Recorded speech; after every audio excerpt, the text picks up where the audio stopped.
नमस्ते बच्चों, my self Jaiswal sir. हम पढ़ रहे हैं class 12th chemistry the solid states. Last class में हमने क्वेश्चन नंबर 1.14 तक कर लिए थे। Now we will start with question 1.15। 1.15 copper crystallizes into FCC lattice. Copper crystallizes into FCC lattice. FCC lattice में ये क्रिस्टलाइज हो जाता है। Now with edge length 3.61 into 10 to the power -8 centimetre. With edge length 3.61 into 10 to the power -8 centimeter. Show that the calculated density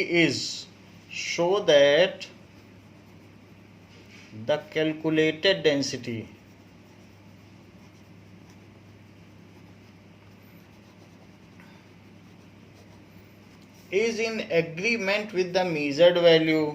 Is in agreement with the measured value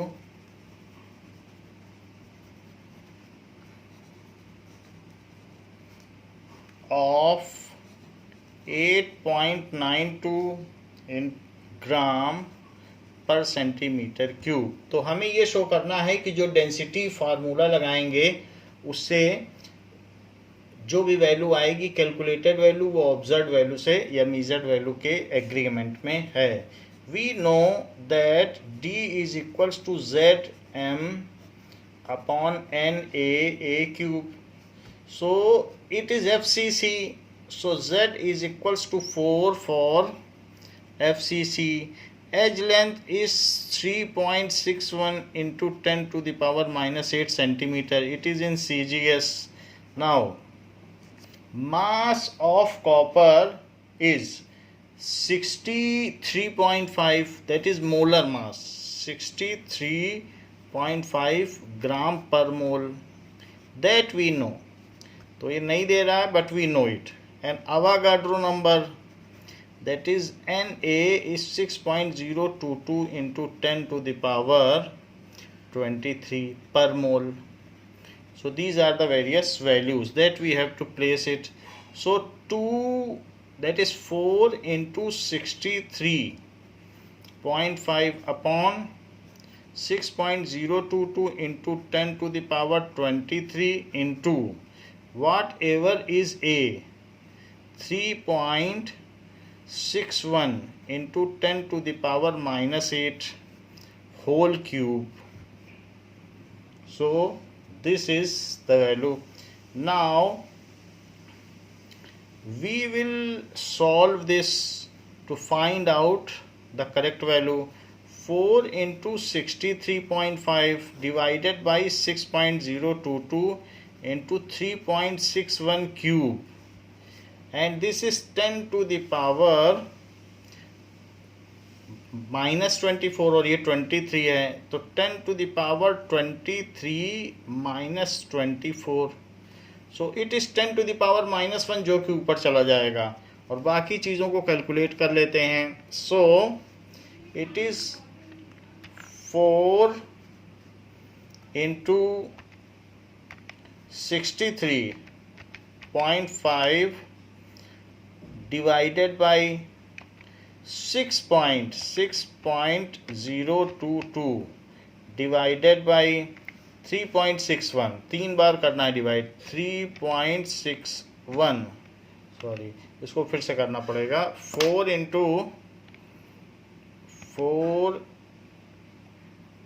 into 63.5 divided by 6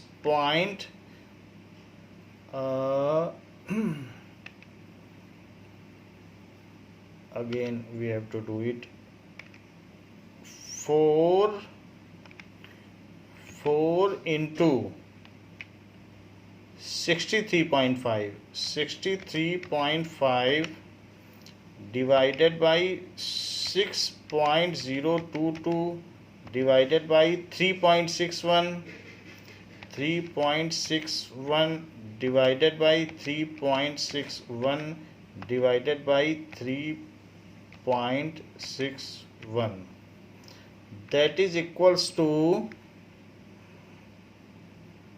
0.896. It comes as 0.896. Now, so it is 0.8965, 0.8965 into 10, क्योंकि ये ऊपर चला जाएगा तो 10 हो जाएगा. It is 8.965 this much ग्राम पर centimetre cube. तो ये वैल्यू आ गई. That is and the this is the answer 8.965 ग्राम. तो अगर हम देखेंगे तो ये चीज़ आ गई. और यहाँ पर है 8.92. So which is in close agreement. 8.92 और 8.96 में ज़्यादा फर्क नहीं है. So this is in close agreement of the measured value.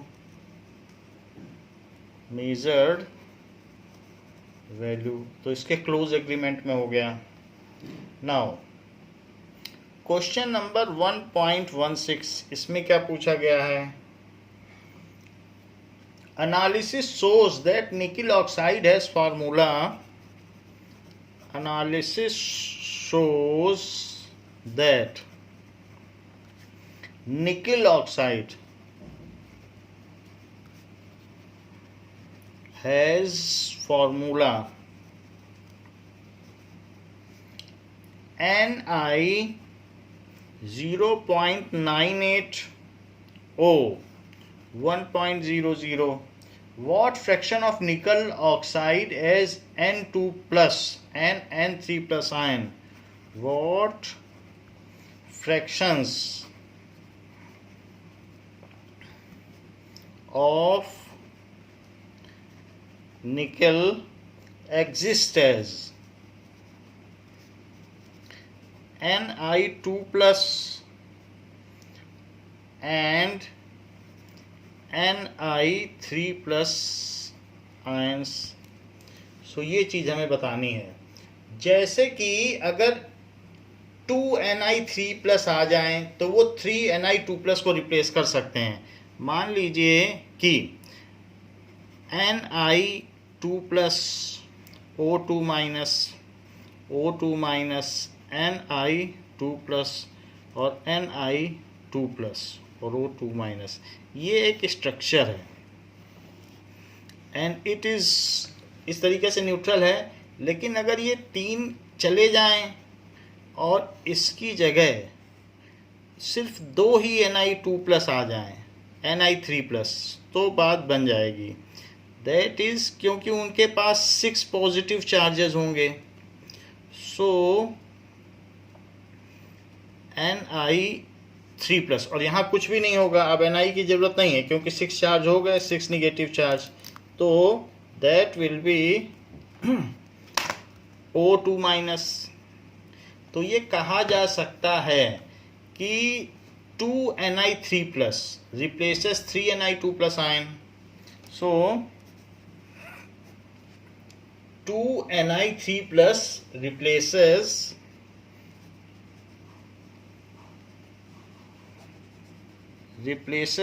3Ni2 plus ions. ये तो बात हो गई कि कितना किसको रिप्लेस करेगा.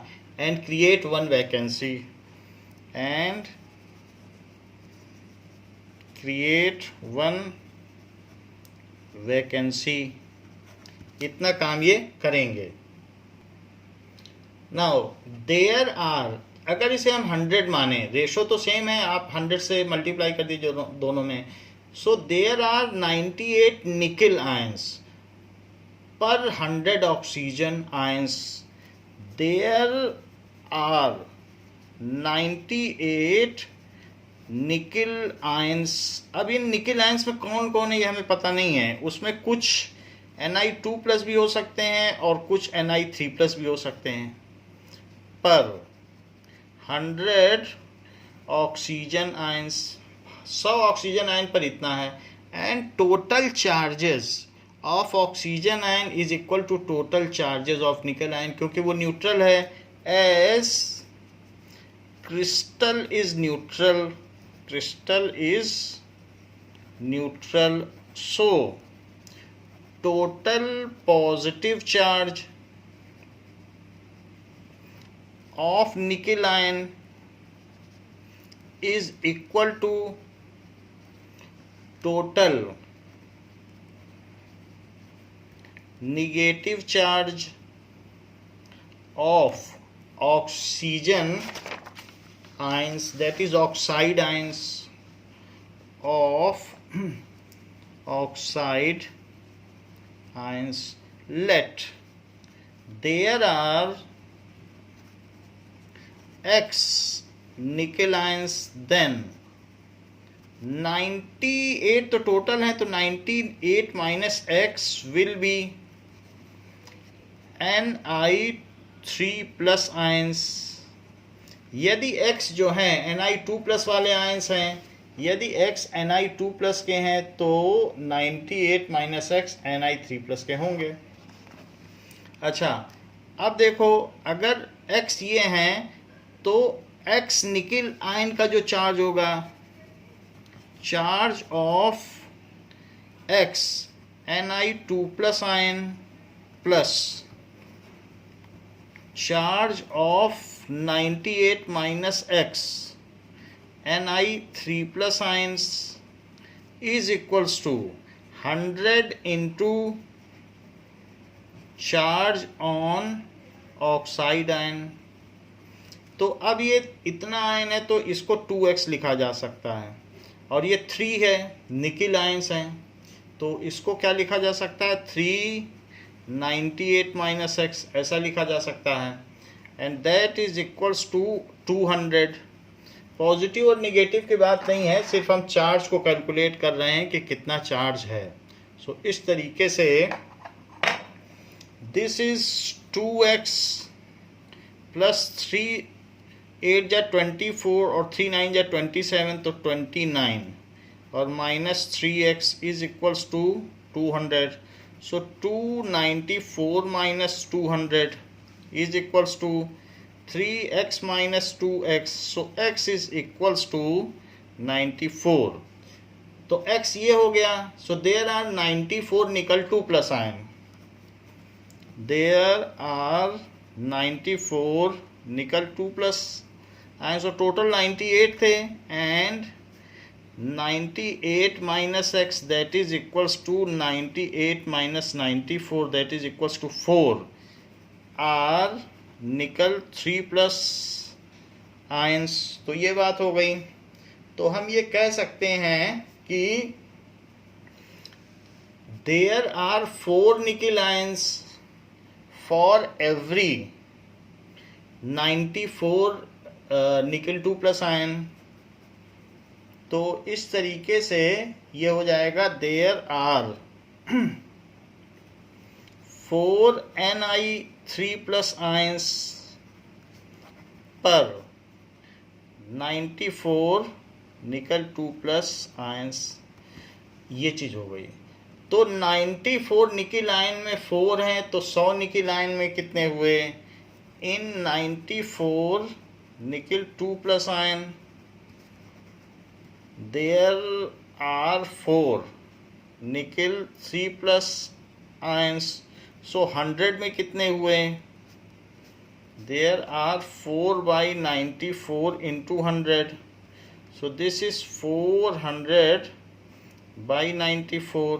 तो that is nickel ion, 100 nickel ion में कितने ये हुए, हम इस परसेंटेज को निकाल लें। सो इसकी परसेंटेज आ जाएगी कि दैट इज निकल 3+ आयन पर 100 आयन। सो 100 निकल 2+ में कितने ये हो जाएंगे, दैट विल बी ऐसा न करें। सो ऐसा करें कि when total atoms are 98 then nickel ion are this, ऐसा करो। if 98 निकेल आयंस है तो आप निकेल लिख दो, 98 निकेल आयन टोटल ले लो। 98 अगर टोटल निकेल आयन है तो उसमें 4Ni3+ है, तो इसको भी 98 करो। तो और अगर 100 टोटल निकेल आयन हो गए तो क्या हो जाएगा? सो दैट इज 400/98 हो जाएगा। तो 400/98 कर लें तो निकल 3+ आयन का परसेंटेज आ जाएगा। सो this is 400/98 is equals to, that is 4, it comes as 4.08, या ये कह सकते हैं नियरली 4%, यानी 4% निकल 3+ आयंस हैं। So percentage of Ni3+ ions is equal to 4% and percentage of Ni2+ ions is equals to 4%, ये हो गया तो 96%। यानी जब टोटल 98 थे तो इसके 4 पाए गए, तो 100 में कितने पाए गए? तो 4%। तो 100 में 4% इसके, तो 96% उसके। ये बात हो गई।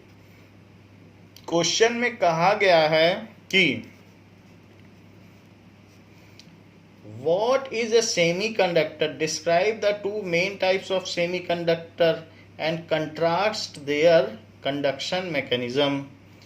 What is semiconductor?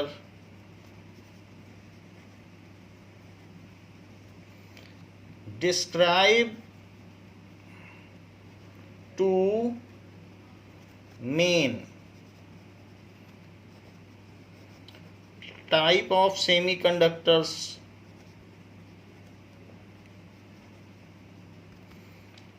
and contrast their conduction mechanism, and contrast their conduction mechanism.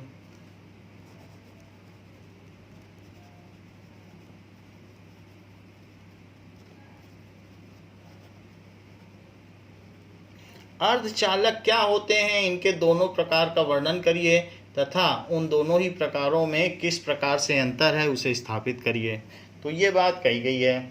Substance whose conductance lies between conductor and insulator are called semiconductor. Substance whose conductance lies between substance whose conductance lies between conductor and insulator are called semiconductor. Their conductivity ranges from 10⁻⁻6 per ohm per meter to 10⁴ per ohm per meter. ये है।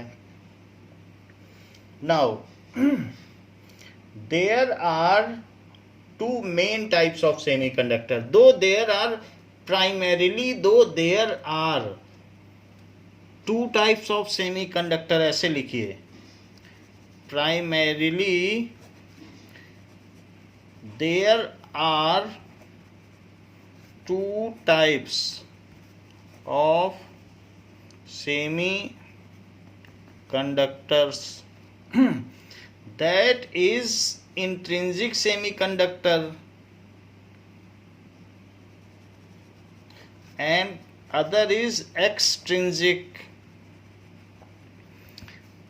Due to less conductivity, intrinsic semiconductor are of very less importance. Due to less conductivity. Intrinsic semiconductor are of less importance. However, if intrinsic semiconductors are doped with desired impurities, if intrinsic semiconductors are doped with desired impurities, they are called extrinsic semiconductor.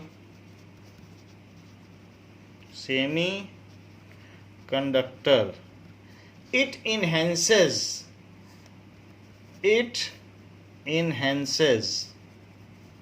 their conductivity little bit, their conductivity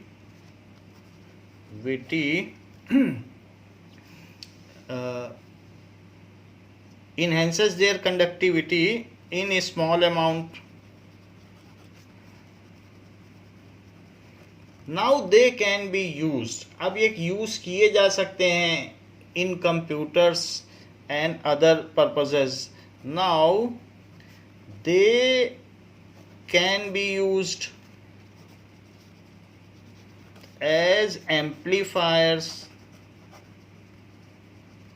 इसी तरीके से rectifiers जो हमने आपको पहले बताया था, या फिर inverter,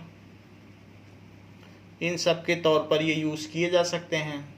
and they are of prime importance, and they are of prime importance. ये मैं आपको क्यों बता रहा हूं, क्योंकि कहीं आप ये ना लिख दें, वो पूछ रहा है कौन से दो टाइप के सेमीकंडक्टर होते हैं, तो क्वेश्चन में ये ना लिख दें कि एक्सट्रिंसिक एंड इंट्रिंसिक, क्योंकि एक्सट्रिंसिक सेमीकंडक्टर अपनी ये न्यून चालकता की वजह से, लो कंडक्टिविटी की वजह से अपनी उपयोगिता खो चुका है. And it is the only extrinsic semiconductor which is of prime importance. So the two main type of semiconductors are N-type semiconductors and P-type semiconductors. इसी चीज को मैंने यहाँ क्लैरिफाई किया है. Prime importance, its two types are N-type and P-type, which are main types of semiconductors, which are main types of semiconductors. ये चीज हो गया. अब वो कह रहा है कि इसके बारे में कैसे कंडक्टिविटी होती है वो सारा आप लिखिए और कंट्रास्ट करिए. तो एन टाइप और पी टाइप के बीच में तो आप सब कुछ लिख देंगे, बट इनके बीच का जो डिफरेंस है वो हम आपको लिखा देते हैं. So N-type semiconductor and P-type semiconductor. Here N-type दो तरीके के कैरियर्स होते हैं. तो हम लोग जानते हैं कि N-type सेमीकंडक्टर्स में पहले से ही कुछ इलेक्ट्रॉन्स रहते हैं और यहाँ होल्स रहते हैं, लेकिन कुछ जो कंडक्शन बैंड में हैं डोपिंग की वजह से एक्स्ट्रा में जो कैरियर्स होते हैं वो इलेक्ट्रॉन्स होते हैं. तो और यहाँ पर पी टाइप सेमीकंडक्टर में क्या होता है, ड्यू टू डोपिंग, इसमें क्या होता है, पी टाइप में 13th ग्रुप एलिमेंट्स की डोपिंग की जाती है जो कि ट्राइवेलेंट होते हैं. तो वहाँ पर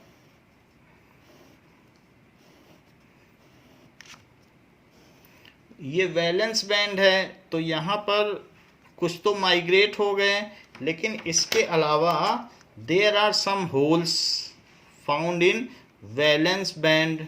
this is conduction band, this is valence band and this is conduction band. तो होल्स हैं. तो आप ये कह सकते हैं कि एन टाइप सेमी कंडक्टर्स में मेजॉरिटी कैरियर्स आर इलेक्ट्रॉन. तो पहला है कि मेजॉरिटी कैरियर्स आर इलेक्ट्रॉन, और यहाँ पर क्या है, majority carriers are holes. Mainly conduction takes place, majority carriers यहाँ इलेक्ट्रॉन है, यहाँ होल्स हैं. Mainly conduction takes place at conduction band. Mainly conduction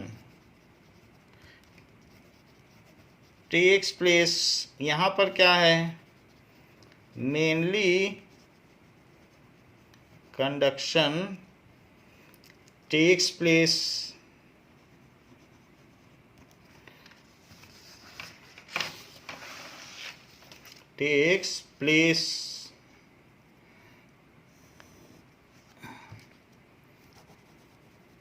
in.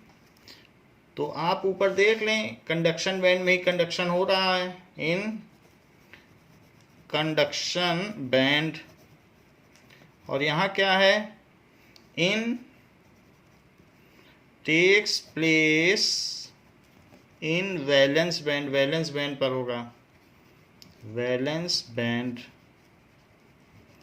Doping of trivalent, ये जो इसमें है एन में, doping of pentavalent impurities done. Doped with pentavalent impurities.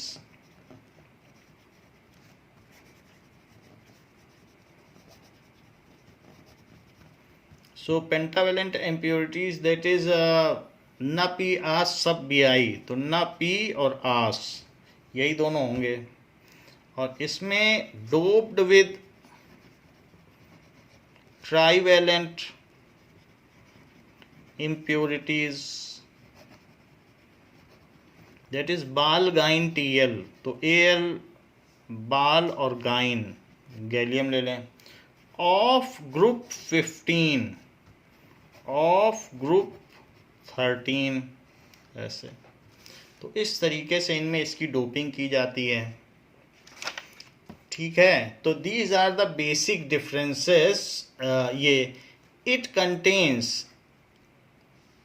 Electron rich impurities, it contains that is vacancy या positive hole rich impurities. It contains electron rich impurities. It contains positive holes rich impurities. तो इस तरीके से ये इनके बीच में contrast है. Now यही सब आप लिख देंगे तो हो जाएगा. और बाकी आप फिगर बनाना चाहें तो सिलिकॉन में एक में N बना दें, और इस केस में आप चाहें तो एल्यूमिनियम बना दें. फिगर बना के एक और पॉइंट भी आप ऐड कर सकते हैं. बाकी तो इतना हो जाएगा, इतने में चल जाएगा. सो बच्चों इस क्लास के लिए इतना ही. इसके आगे हम नेक्स्ट क्लास में इसके आगे के क्वेश्चन डिस्कस करेंगे. थैंक यू बच्चों.